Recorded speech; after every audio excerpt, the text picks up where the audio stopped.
Puro pa asin. Bitigro, pa, pista subong sa aton barangay.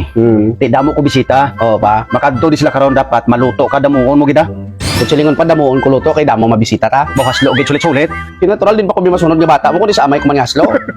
Di pamati bla. Oo. Damo sila makadto di karon. Oo, pa. Dapat makakaon sila tanan damuon mo gid. Oo, pa. Kay may laktan mo nga daan. Oo. Kinanglan pagabot ko di luto na. Oo. Sige ha. Oo. Sige. Oo. A few moments later.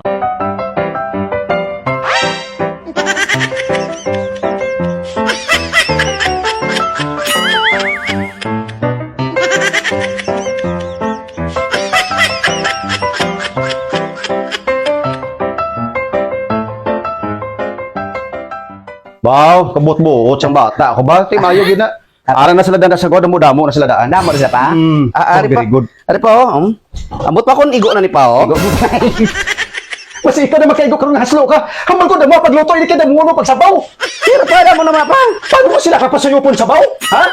Maglulupot na sila karon maglilihi. Buisit ka. Pero na haslo. Oh, tinawid na pa? Dito binangon ko man. Ay nga ano mo pa oh. Lasaon tan lang ka kaglagaon ang haslo ka. Animal ka. Ikaw da lupa daw. Haslo ka man nga amay ka.